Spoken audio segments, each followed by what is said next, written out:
I think one of the big beliefs that we've got wrong is this is normal, I'm just getting older, because it lets you off the hook. I think we get this cop out, we just make excuses.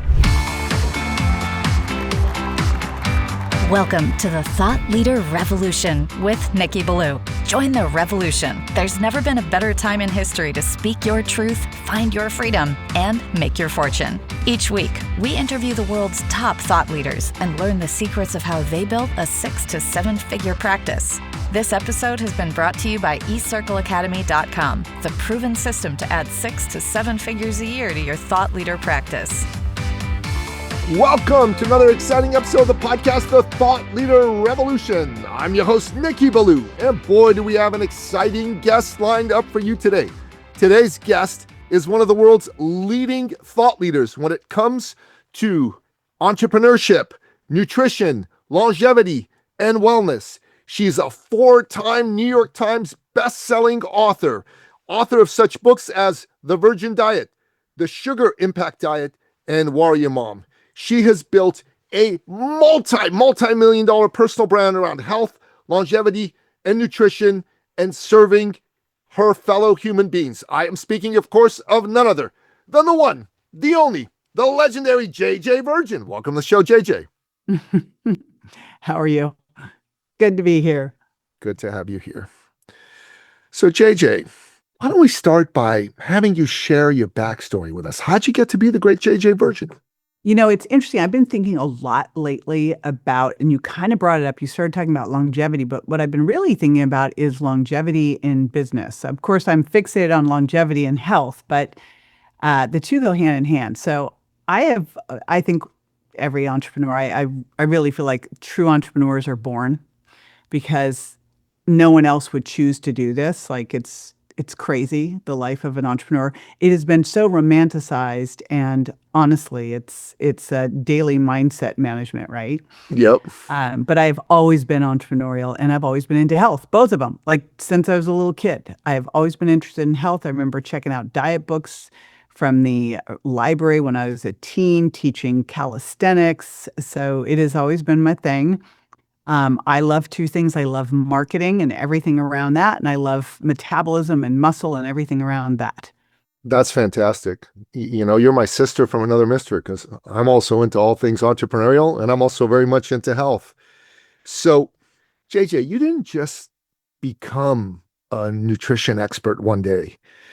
You are somebody who put a lot of time into thinking these issues through very deeply. One of the things we say in the world of thought leadership is the hardest work in the world is thinking. That's why so few people do it.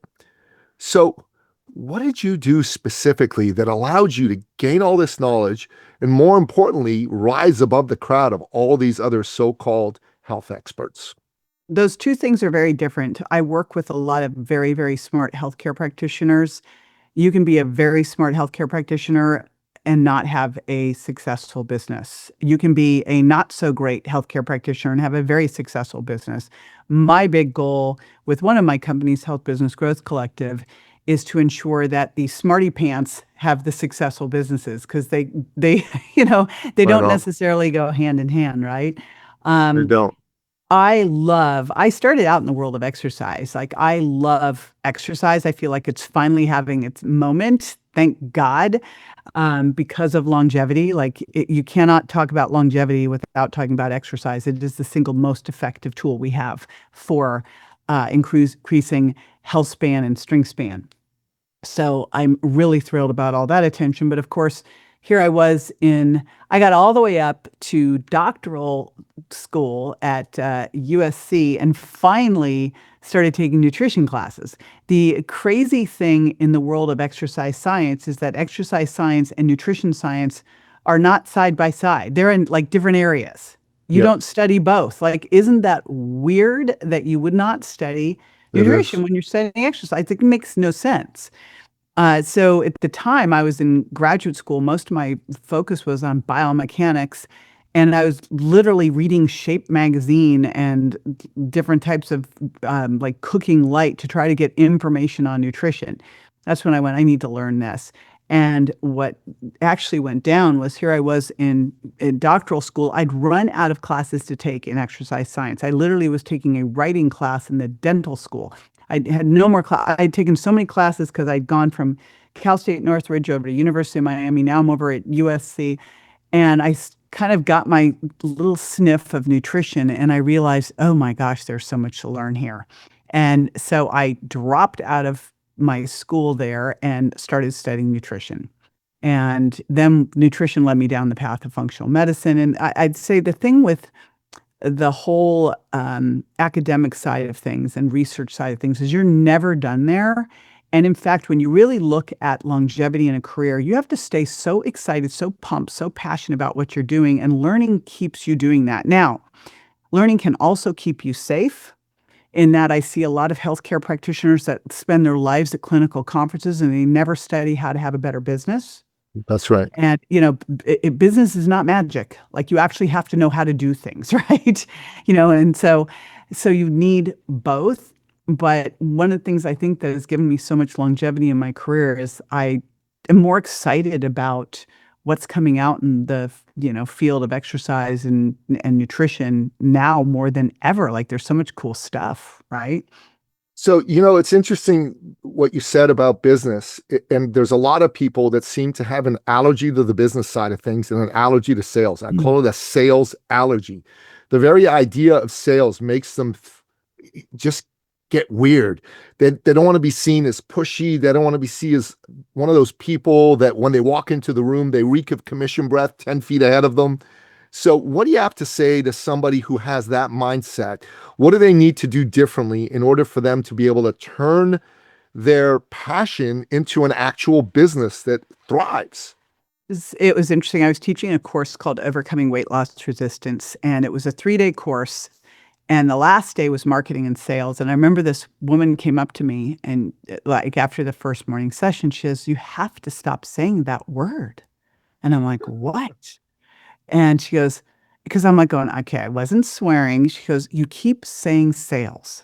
And I'm like, wow. And here's the reality. The reality is we sell every day. We do. If you are a healthcare practitioner who's doing functional medicine or integrative health, you better be selling every day because you got to sell them on, eating the apple instead of eating the cookie, on getting up out of the chair and moving instead of sitting with the clicker watching TV. Like you're selling all the time. If you're a parent, you're selling all the time.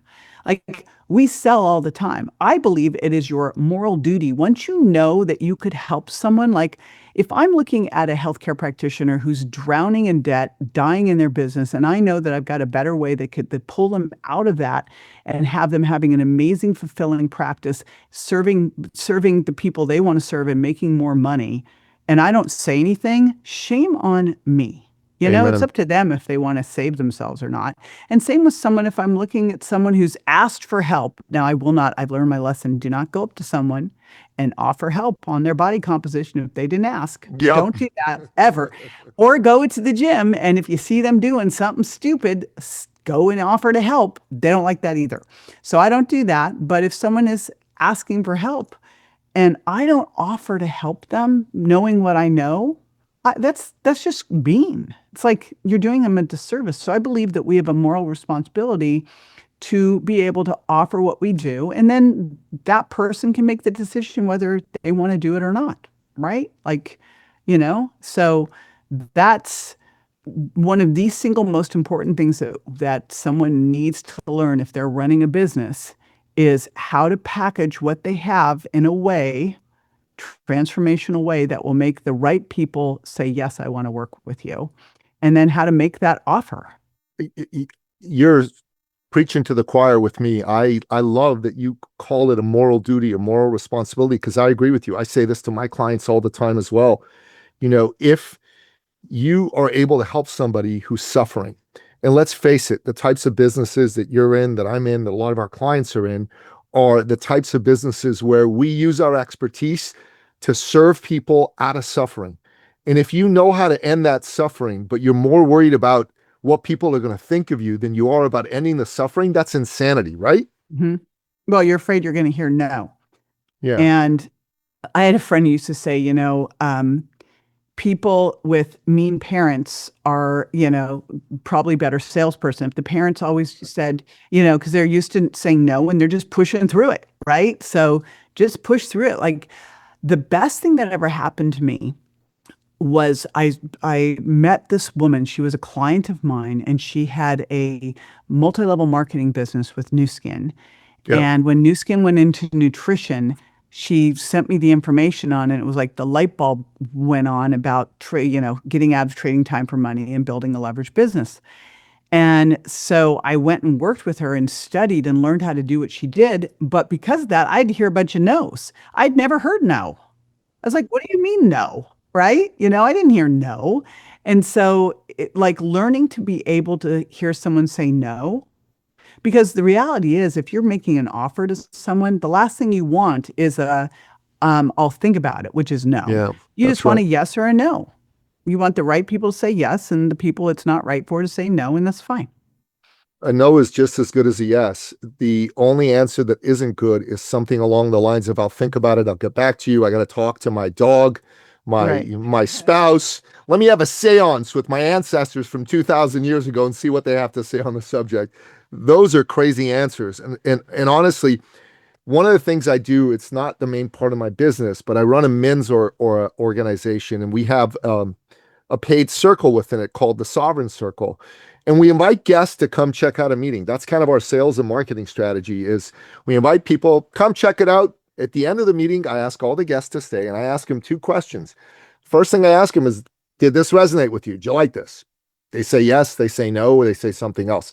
If they say anything other than yes, I say, thanks for coming, goodbye, you can leave now. If they say yes, then they ask them the second question. I say, look, I'd like to offer you to join us on a 3-month probationary basis. So we're going to check out how you show up in the group, and these are the conditions for being in the group. The cost is what the cost is. Would you like to join us on a 3-month conditional probationary basis? Yes or no? And again, the only answers I'll accept are yes or no. If someone says, can I think about it? Can I get back to you in 48 hours? I look at them and I say, no, you can't. You got to say yes or no. And if you don't say yes, I'm saying no for you, because it's just simpler and Yeah. easier. I don't want to chase anybody down.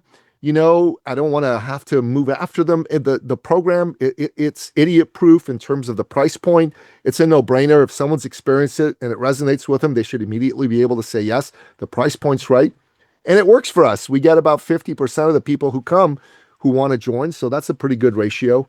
And I think that anybody who's in the business of taking their thought leadership out there and using it to help people should learn how to be that bold about how what they do is of service to other people and be able to ask to have the chance to help them and get a yes or no answer, because that'll make their Yes. lives a lot better. So no, brilliant. Great stuff. So JJ, what do you think is a health belief that a lot of successful entrepreneurs have that is wrong?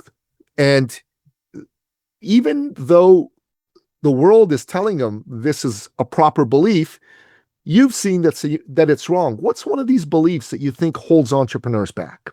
Well, I think it holds everybody back. I think one of the big beliefs that we've got wrong is I'm just getting older. This is normal. Mm. I'm just getting older. So what's wrong with that belief? Because it lets you off the hook. It gives you an excuse. I mean, if you look at, and they talk about the blue zones and you see these people that are vibrant, vital part of society. I just got off the phone before you talking to Alan Hamill, Suzanne Summers' husband. Sure. And he's turning 90 and he goes, I'm not quitting. Like he's talking to me about a business deal he wants to do with me, right? And he's I like love that. He's like, all my friends in Palm Springs are retired and I don't know what to do. And they invite me over to play cards. I'm not going to play cards. That's boring. I'm not doing that. And if you look at what the people I see who are most vibrant as they age, it doesn't dawn on them to be old and act old. I was talking to one of my buddies who's a Harvard neuroscientist, Yeah. Dr. Srini Pillai. And we were talking, and I like to use my age as a marketing tool. And he goes, you probably should stop doing that. And just, what's the age that you felt like was your best age? Which I really feel like my best age is now. But like if we're talking skin tone and everything else, probably around 30, 35. He goes, just mentally be that because you act differently. I don't know if you heard the study where they took guys in their 70s and they brought them together and they played music from when they were 30. They had Yeah. them dressed when they were, and they acted completely differently. And so I think we do such a big disservice. And I started to notice it for myself, Nikki. I'd gotten really fired up about my 50th birthday, did all these cool things. And then I never did a reset of like, what do I want to do when I hit 60 and like got fired up for that. And as 60's approaching, I'm kind of starting to pay attention to all these memes, about like people getting older and blah, blah, and you're going to get, aches and pains and all this stuff. And if you believe it, it's true. And I kind of had this moonstruck moment of like, what am I doing? And I just stopped, got fired up, said, I'm going to be in the best shape of my life at 60. I'm going to be in the shape like lifting as heavy or heavier than I did in my 20s, all the stuff. Love it. And I did. And I got my husband in better shape than he's ever been in his life. And so I think we get this cop out that, we just make excuses. What if you could be in the best shape of your life in your 40s, in your 50s, in your 60s? You could be like doing better in business, better. Like I'm just ramping up. I've got a girlfriend who, when she turned 70, she made more money in her 70th year. And we're talking about someone with a major 8-figure business Nice. than she had in all of her years combined up to that point. Damn. Yes. Good for her. Right? Yeah.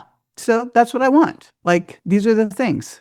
I'm 100% with you. So, I don't know if I told you the story when we met in Quebec last summer, but when I turned 55, I decided I was going to turn my health and fitness around because I'd been somebody who all my life was very fit and then got out of the fitness space for work and got into the coaching space and the events and motivational speaking and all that stuff. And over a 12-year period, I started to eat differently and gained about 50 plus pounds worth of weight.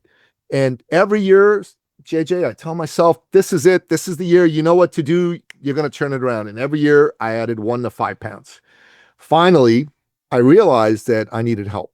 So I found a coach. And this was a guy who I'd never met before, but I was connected with him on social media. And he had a huge following. And he had lots of people in my age group that he put on bodybuilding stages who were way worse off than me fitness-wise. So I just approached this guy and I said, look, we don't know each other except through social media, but here's my story. I'm 55, blah, blah, blah, blah, blah. And you've met my sweetheart, Teresa. I mean, she's beautiful. She's fit. And I was out of shape and I was feeling embarrassed that she looked so good and I didn't. And I said, look, I'm 55. Do you think it's possible for me to turn it around? Because I bought that BS belief about I'm getting older. That's that. He said, oh, yeah, absolutely. And his belief just infected me in a good way. And I said, okay, how long do you think it'll take? He said 6 to 12 months. So I said, all right, let's do it. I didn't even ask him what he charged. Whatever he charged, I was going to pay. And within 6 months, I dropped 58 pounds. I went from being this fat, overweight dude to being a guy with an 8-pack and all of that. And then I decided, you know what? Let me go do a bodybuilding competition with him. So we took a year and I did a bodybuilding competition and that was fun. And, I got chiseled and all of that stuff. And I was the oldest guy in my group on stage. They were all in their 30s. I was 57 at the time. And he told me at the end of it, he said, okay, why don't we go for your IFBB pro card when you turn 60? Because you can go for your pro card when you turn 60. I had no idea this was a thing, but apparently it's a thing. And I said, but I don't want to be a bodybuilder. This isn't my job. He said, no, man, who you have to become in order to get your pro card is going to be a man who's in the best shape he's ever been. At 60, you're going to make the 30-year-old version of you envious because you're going to be more muscular. You're going to feel better. You're going to look better.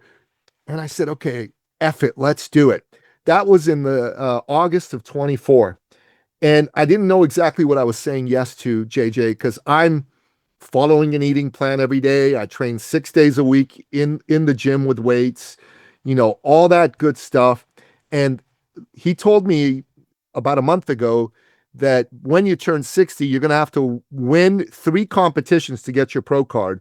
And you're probably not going to win each one you go into. So it's probably going to be 4 or 5 or even 6 competitions before you actually get your card.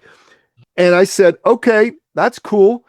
But here's what's happened, JJ. I'm 58 right now. I'll be 59 in August. I got more lean muscle mass than I've had since I was in my early 30s. I've got more energy than I've ever had in my life, honestly. 5 years ago, I felt tired, worn out. I got energy to burn right now. I feel physiologically like I'm 38, not 58. And the more I look into this and interview amazing thought leaders like you and read books by people like Casey and Callie Means and watch what RFK is doing with his Maha movement, the more I see that this is the smartest thing I'm doing. Going for my pro card, maybe it'll be fun to get my pro card. I'm excited to get it. But who it's making me become is this 58-year-old dude that if I shave off the gray in my beard, Mhm. most people are going to think I'm Yeah, 40. I'm 40, right. and I'm going When to you feel when that you way. do these contests, do they do them by age or is everybody the same? No, they do them by age. However, some of the contests, a master's is over 35. And, being your late, What? I yeah. love when they call old age 60 plus. I'm like, what are you talking about? Yeah, I know, man, right? So, but for going for the pro card, I'm going into shows with people that are 60 plus. But Mm. there's a guy I interviewed on my podcast, and JJ, you've never heard of him, okay? His name's Steve Taylor. He's 70 right now. The dude is a savage beast. He's 6'4", 245 pounds, shredded, 70. He looks unbelievable. He's got his IFBB pro card. He still does competitions. He made his money through real estate investing, so he doesn't have to work right now. And all he does is train and go to shows and talk to people half his age. And I told myself, I want to be like that guy when I'm 70. I don't know that I necessarily want to go do shows 3 or 4 times a year, but I want to be around younger people who are pushing hard and Mhm. making themselves fit. And I think if you're an entrepreneur, you should have a goal like this, especially if you're in your 50s.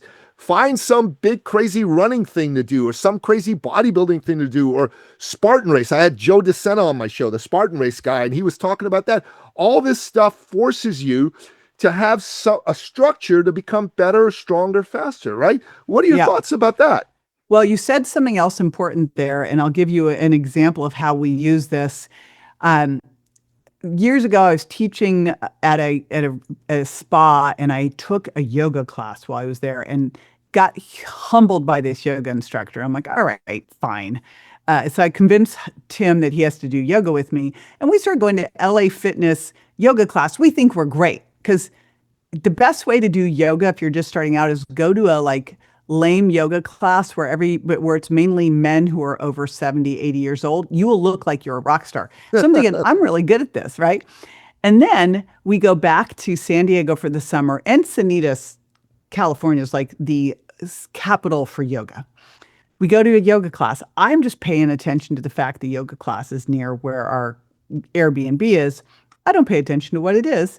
We get in there. It is the advanced hot yoga class with all the yogis, right? So I walk in, I look at Tim, I go, we got to get out of here. It's like 120. He goes, oh no, we're staying. And Tim's super competitive, right? We have no water, no towels. And within like 10 minutes, we are sliding. Our mats are like ice rinks. But after that, I was looking at my going, what were we thinking? We have to go to the class where we're the oldest people in the class, where we're the most I want to go in anything I do. Like we also go to this hit class at Nice. our studio here where we could be grandparents to a lot of these people. Yeah, And we walk in and it's like game on, let's go. Right. And that's what you want. You want to go in and go get super challenged because the way you do one thing is the way you do everything. that's Right. right. You got to keep getting the challenge. I will tell you one of the things Alan Hamill said to me on the phone when we were talking, he goes, I realized we'd all gotten too comfortable. Yeah. So I took and looked at my team and said, what do I need to change up here? What do we need to do? Like this is someone in their late 80s who decides to completely disrupt their business, go to the next level because everyone's too comfortable. Like, You got to that's love the that. mindset, right? 1000%, JJ, man. I'm just getting excited listening to you talk about this. It's pumping me up. So this fella that I hired to coach me, he has a business.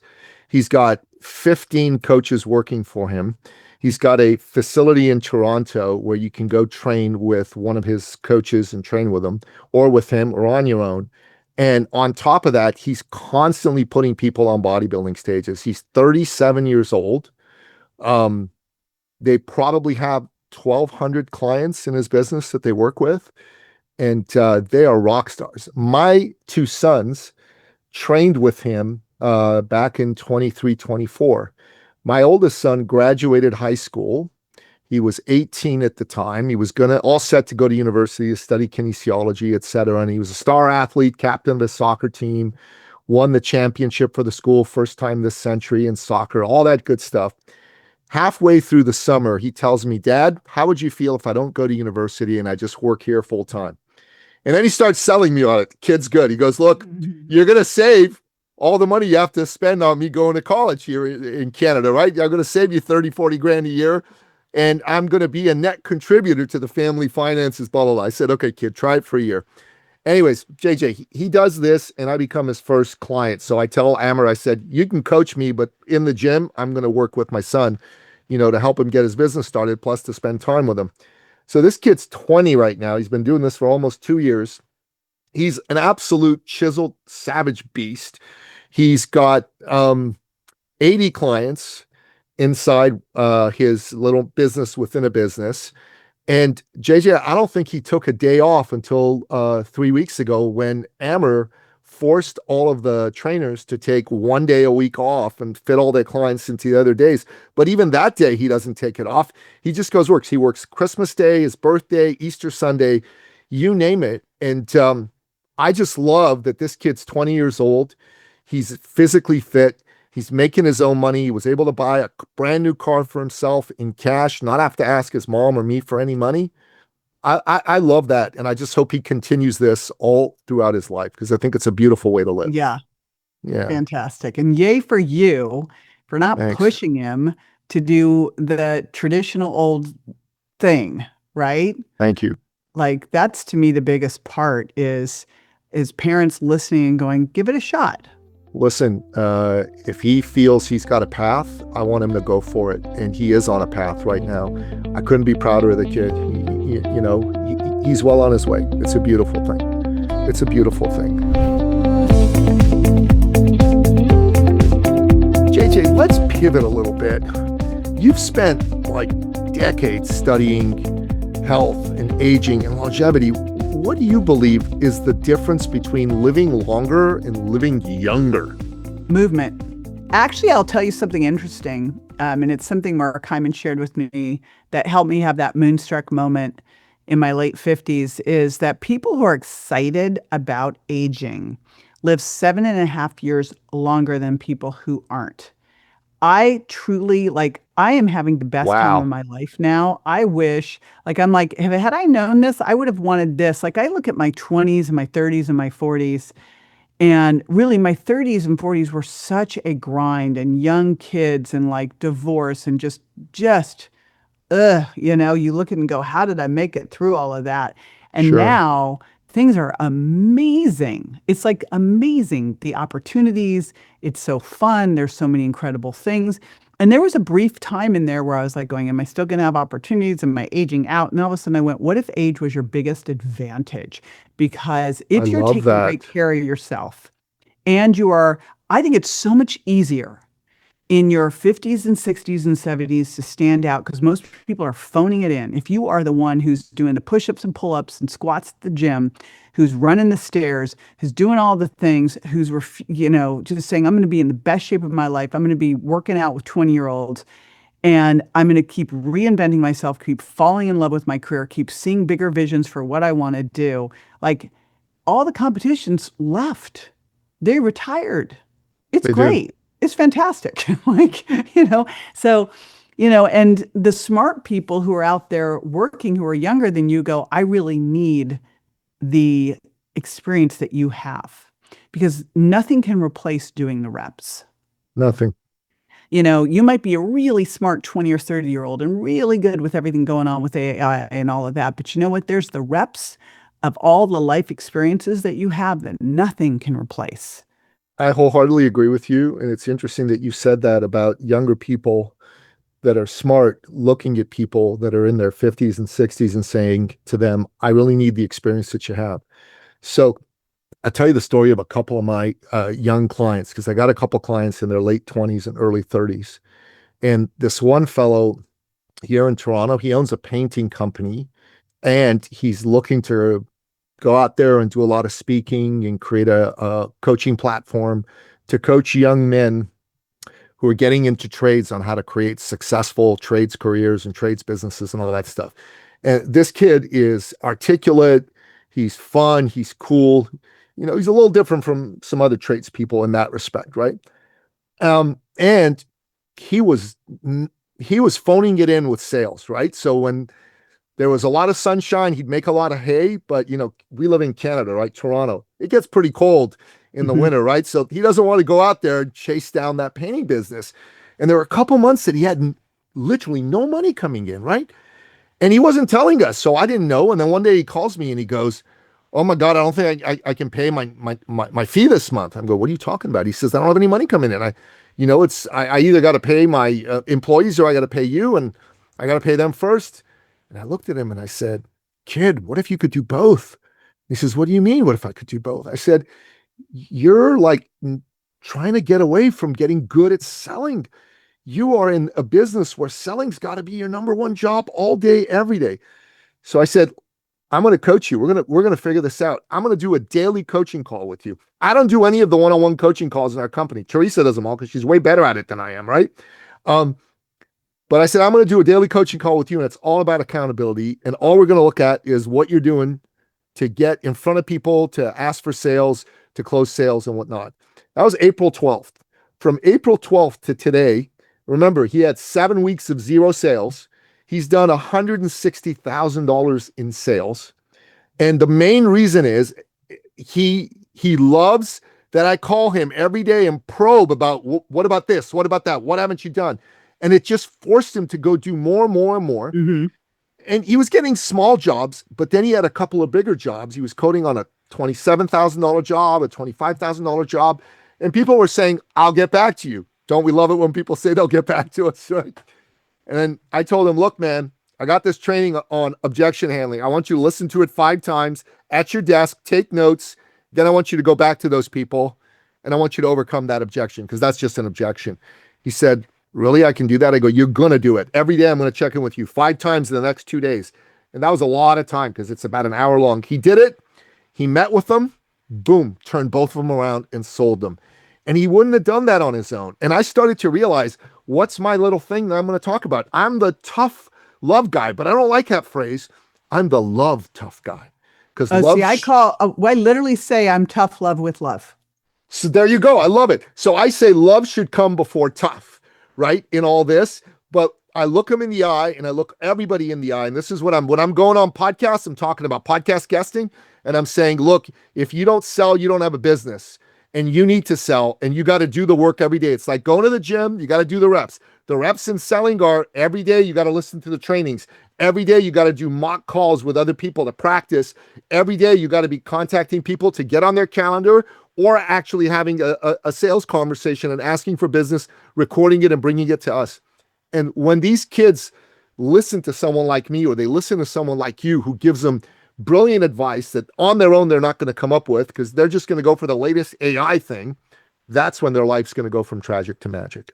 JJ, here's another thing that you've been absolutely brilliant at. You've built huge businesses. You've had massive best-selling books and products, and your brand is globally renowned, okay? These are huge accomplishments. But JJ, what's the accomplishment that you're the most proud of that nobody on the outside can even see? I am most proud of the very non-traditional family I have created. So I had my kids with my ex-husband, who is the nicest human being you will ever meet. Super sweet guy. Um, Amazingly smart, not ambitious. It was a very hard combination for me. I'm a ridiculously ambitious person. It was very stressful for me. And unfortunately for me, I hadn't done any work with Allison Armstrong before that, who's Oh, the I love one. her. Oh my gosh, she is amazing. And I hadn't done that work. And so what I didn't understand with my ex-husband was he came from a trust fund family where they always took care of him. And so as we started to struggle, he did less. And when he did less, I did more. And when I did more, he did less. And he did less and I did more. And pretty soon he wasn't doing anything and I was doing everything. And I was so resentful. And I didn't want to say anything about what I needed and what I wanted because I didn't want to cause a problem. So, I get it. by the time you figure that whole thing out, it's irreparable, right? And likely we weren't a fit, but it didn't need to go the way it went at the time, which became a 7 year, like he was so angry with me until I studied Allison Armstrong and I figured out, oh, why don't you just ask for some help from him and be appreciative of what he does do, which is what I did. And it turned it around in like 5 minutes, right? Yeah. So then my son was the victim of a hit and run and nearly died, was in the ICU for 4.5 months. And we all came together. My other son was 15 at the time, my ex-husband. We all came together, did everything as a family to support this. We have ever since. And then when I met Amen. my current husband, Tim, my forever husband, I said to him, I said, hey, my ex-husband lives down the street because I had two houses. I bought both of them, and he lived down the street, 5 houses down, with my sons, and I had my studio in this other house. I go, just so you know, like he lives down the street. We get together for dinner every Sunday night. We all like all the holidays, everything. So we're kind of a combo package. He's like, okay. And literally, when we moved to Florida from California, Tim and I moved, and then my ex-husband and kids moved, like everybody moved. Nice. They come over for dinner. They were just over for dinner last night. They come over for dinner every week. And we bought another house for them to live in here. It's just my ex-husband's like supports my son who's got the severe traumatic brain injuries, helps him. Amen. And he is a great dad to the kids, and he is super, Tim and John get along great. It's saying so much for how John behaves and how Tim behaves. Everyone gets along fantastically. We have this great family unit. And then you contrast that with my amazing husband's ex-wife, who's angry, bitter, mean. Like, you can't have a relationship. And I go, life is too short here, people. Like, It is. life's too short. That's the one thing I really got hit home when my son was in the near fatal accidents. Like, do not do this. And so we have this amazing thing when Tim's kids come, everybody hangs out together. They see what's possible, and that doesn't have to be that way. We've tried reaching out to the ex-wife. She just will have, she's just going to be angry. I was like, okay, not ours, not mine. Yeah. She can be over Amen. there. But I'm so proud of not just me, but my ex-husband, my current husband, my kid, like how everyone has just made this a normal thing, not weird. Totally good. I love that. That's one of the singular greatest stories I've ever heard of people going through, the pain of family separation and turning it into something beautiful. I went through divorce myself as well. Separation happened back in 2009, and it was pretty rough at first. But I got involved in similar work to Allison Armstrong's. There's a fellow named Justin Sterling who used to work with Werner Erhard from Est and Landmark fame. And he basically bought the license to Werner's work on relationships. The old men's sex and power, women's sex and power programs. He turned them into the Sterling Men's Weekend, the Sterling Women's Weekend. And I got involved in that work. And as a result of that, did an intense amount of work on myself, started to help other men. And my ex and I started not well with the separation. It was really rough. But a couple years into it, after having done the work that I did, we went on vacation with the kids together. And in fact, we went on vacation with the kids together with Teresa, and everybody had a phenomenal time. The kids, Heather, Teresa, it was fantastic. So I really love to hear your story. It really touched my heart. Thank you for sharing that. Yeah, it's all possible, as you just showed and I just showed. It's like, I just went, this is the reality I want to have. Amen. You've given me a few really good potential titles for this episode. I was wondering whether I should call it, What If Age Was Your Biggest Advantage? And This is the reality I just want to have. I love those. Those are both great titles for the episode. So I got to decide. So, JJ, what do you think is going to become mainstream when it comes to health, wellness, and longevity in the next 5 to 10 years that currently isn't mainstream? I hope that peptides become mainstream. Talk more about that, please. So it's interesting. Oh my gosh, the divides between the allopathic traditional healthcare, the docs, and the functional and integrative and natural, it's like, it is crazy stuff. So I think one of the most exciting things going on in the field of health, medicine, et cetera, are peptides, which are just strings of amino acids. And what they've found is that specific strings can do specific things in your body. Now, the big argument on the pharmaceutical side is that they are, they haven't been studied, they're not FDA approved, they could be contaminated, blah, blah, blah. Yeah. I think the real problem on the pharmaceutical side is they could take out the need for pharmaceuticals. So insulin is a peptide, and the GLP-1s are peptides. GLP-1s are some of the most exciting thing that's ever come down the pike.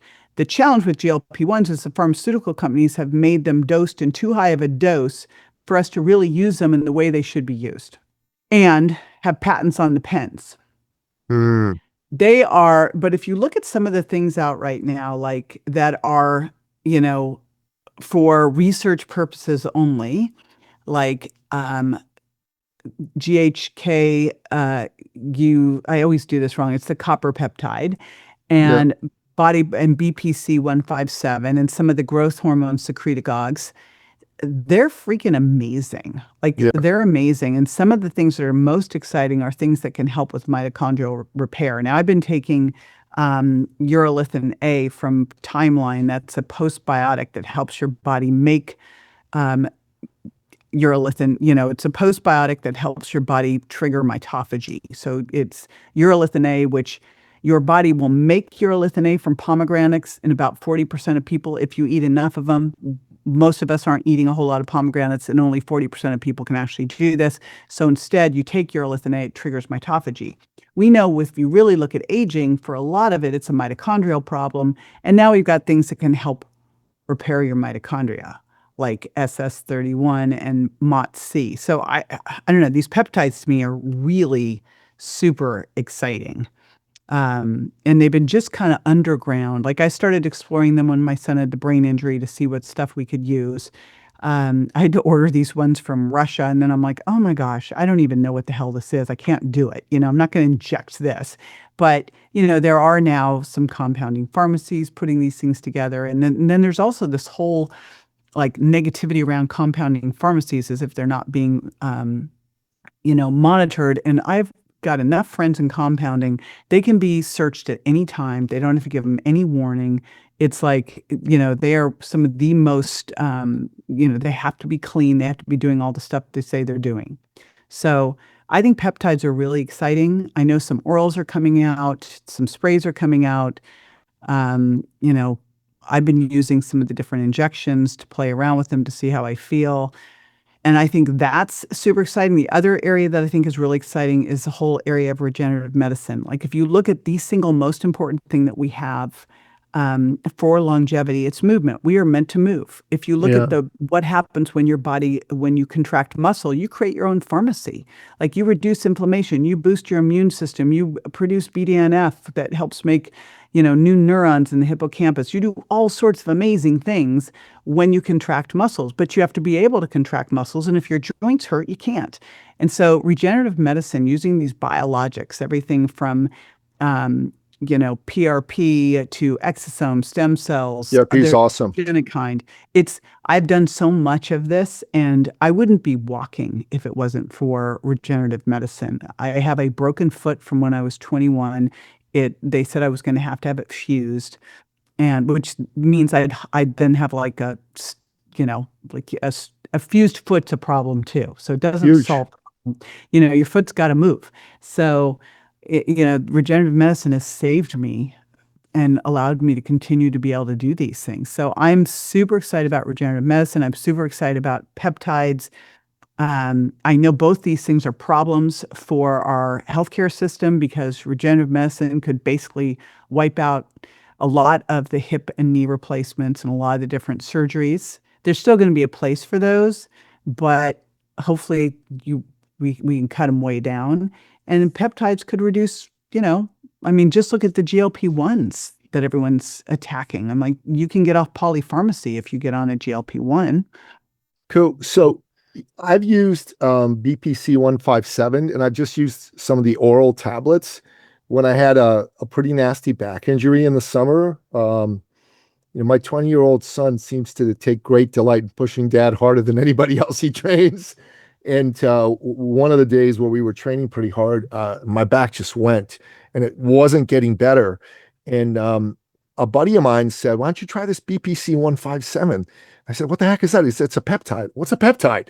And then he told me what a peptide was. And I went down the rabbit hole. And in Canada, they don't make it easy for you to get the injectable stuff, but you can get the oral stuff. So I got some of the oral stuff and I took it for 4 days straight, twice a day. Pain stopped, 100%. Had zero pain. I was moving around like I was normal. I'd gone to see chiropractors. I was doing all kinds of exercises. The stuff seems to be like the Wolverine factor, right? Yeah. Well, For there is certain one healing. called Wolverine. So Is that right? yeah, there is. There is the Wolverine blend. So yeah, they're pretty amazing. I can see why the pharmaceutical companies don't really want these getting out. Yeah, no kidding. No kidding. No, and PRPs, Teresa's been using PRPs for a few things and she's found them extremely useful. Now, here's the thing I've got an amazing regenerative medicine doc who has been helping me. And one of the things that he says about PRP, that the first guy who did PRP in my elbow never said a word about this. But when you hear it, you'll go, oh, obviously. PRP is using your own body as your seed and garden, which means if you're going to pull your blood, it better be really good. And if you're going to put it back in, you better have a really good soil. And so what he does, and this is Dr. Ashu Goyal out in Scottsdale, Arizona, is he has a whole protocol for you to follow before they go and draw your blood and then continue on so that when they put it back in, you got good soil and you got good seeds, right? It makes tons of sense once you hear it. That makes sense. When I had my PRP done, fortunately, I have good seeds and good garden, but the guy never mentioned boo to me about it, nor did he tell me how much it would freaking hurt. I was like, dude, I'd torn, basically tennis elbow from a suitcase, like hoisting a big 70-pound suitcase somewhere, doing something stupid. And it wouldn't go away. And I kept training through it. And you know how great that works. No, so, I go to do this. I think nothing of it. I drive myself over there, drive myself home to do a podcast. And I am like dying. I'm like ready to throw up during this podcast. I remember I had my elbow on a cushion sitting like this trying to do a podcast. I'm like, what is wrong with me? But I actually have been doing other things with this doctor. He has another procedure called Regenekind. It's the thing Gobi Bryant did. Only 8 doctors are licensed to do it. And that one doesn't cause all the pain that you get from PRP. And then he has another thing that's 3 peptides, zinc and C, that can regrow cartilage and help you heal too. So I've been doing a variety of different things. It all started when my son had the brain injury. We did stem cells straight into his spine because I had a doctor who helped me out doing that, and it changed everything. So thank God. That started me down this rabbit hole of what else is there out there? And sadly enough, Nicky, so much of this stuff you have to go outside of the United States to do, which is just pathetic and wrong. I'm glad that now Florida has become one of these places that you can do more of the stem cells and things like that. 'Cause it's that's ridiculous.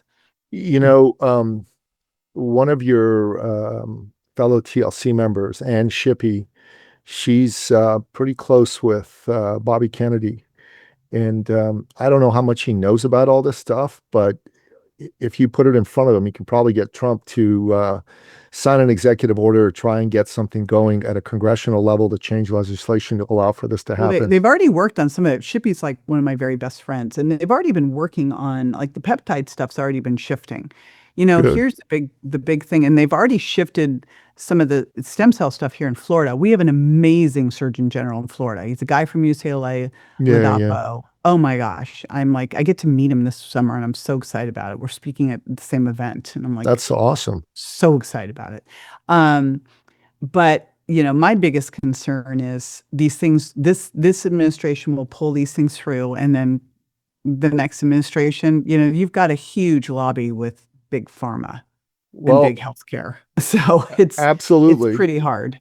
I'll tell you what I think is going to happen politically. I think JD Vance is going to be the next president of the United States. I think his VP is going to be Marco Rubio, and I think they're going to keep Bobby Kennedy around for at least 2 more years as Secretary of Health and Human Services. They're going to want him to endorse their ticket the way he endorsed the Trump ticket, because there's a lot of people who normally wouldn't vote Republican that will vote Republican if they're clear that the Republicans are planning to move forward with the Maha stuff.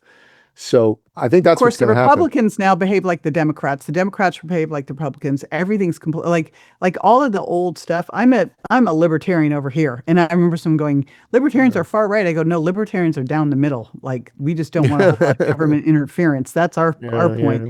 yeah. But it's funny because you would have thought that the Democrats would have been for health freedom, not the Republicans. That the That's Republicans, changed. like, That's it's the whole changed. thing is so confusing to me, and I will vote on the line of health freedom Yeah, every. no kidding. No kidding. Absolutely.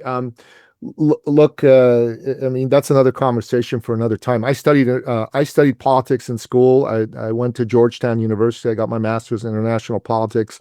This is Wow. a little bit of my thing. I graduated near the top of my class. Madeleine Albright, who was Clinton's Secretary of State, was one of my thesis advisors. We clashed because she was very left and I'm not. And I also had Chuck Crocker, who worked for Ronald Reagan as Undersecretary of State for African Affairs. So this is my jam. This is my thing. Amazing. Thank Wow. you. Thank you. Yeah, not a lot of people know that. I don't always talk about it. And I'm currently writing a book with a personal friend of the president's, uh, comparing Donald Trump to JFK and how they were both outsider presidents. So I'm about 15-20% through that.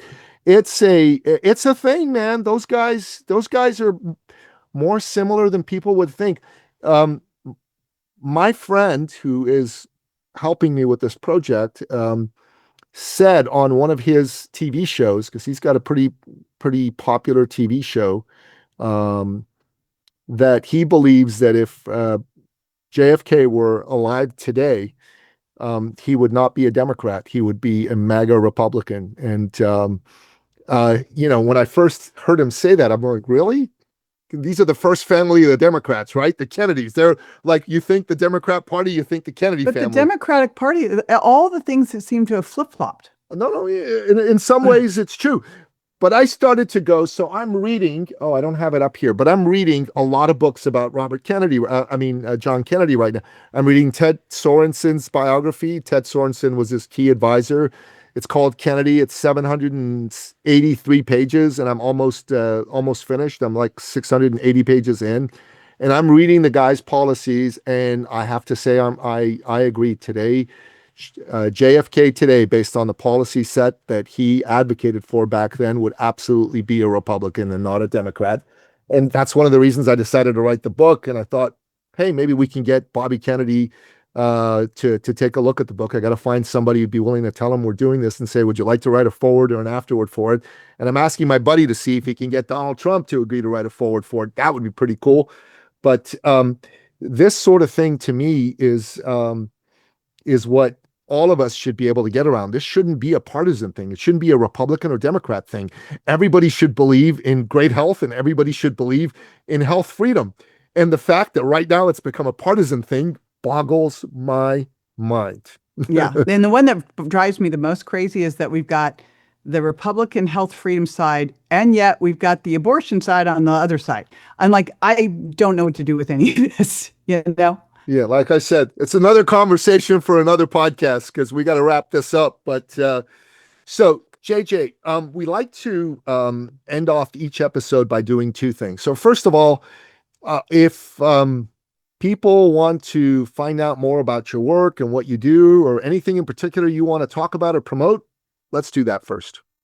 So on the consumer side, it's jjvirgin.com, and I have a podcast, Well Beyond 40. On the healthcare practitioner side, if you've got a health business, it's the Health Business Growth Collective, and it's actually thehbgc.com. And we have the Health Business Growth Show. And those are the two easiest places to engage. Very cool. It's got all the social stuff too. Like they're all under those handles. I'll make sure we put all of that in the show notes so that people can see that. So JJ, we like to end off each episode by asking you, our guest expert, what are your top 3 expert action steps? These are your 3 best pieces of life, health, or business advice that you would like my listener to take on in bullet point form. What say you? Okay, I'm going to merge all of them because I think, honestly, in the best case, your business, your personal, everything's merged and it's one big mush. Yep. So the very first thing is I think you have to consciously move every single day. Move more daily. Second thing is keep learning, challenge yourself, get outside of your comfort zone, search for things that you can do that you are uncomfortable with, that force you to learn, adapt, and grow. And that's one of the reasons I love lifting weights, because that's what it forces you to do. Yep. And the third thing is I truly believe that thoughts create. So you got to choose them wisely. So I love the thing from my friend of like, just put yourself in as 30 mentally. Like, if thoughts create, if we create our own reality, like choose a really badass one. I love it. I love it. These are 3 awesome expert action steps. So listener, JJ Virgin is the real deal. She's one of the world's leading thought leaders in any field, period. She's perhaps the leading thought leader when it comes to health, wellness, and longevity in the world. Check out her websites. If you don't have her books, go buy her books. And if you got value from this episode for yourself in any way, shape, or form, and you've got a friend, maybe a friend who's a health practitioner, or maybe a friend who's an entrepreneur who's burning the candle on both ends and their health is suffering, share this episode with them, because what they hear here today could absolutely transform their life. You are one powerful new idea and new relationship away from a complete transformation in your life and business. JJ Virgin, thank you so much for coming on the show. It's been an honor to have you here. I had a blast. Thank you for having me. My pleasure. This episode has been brought to you by eCircleAcademy.com, the proven system to add 6 to 7 figures a year to your thought leader practice.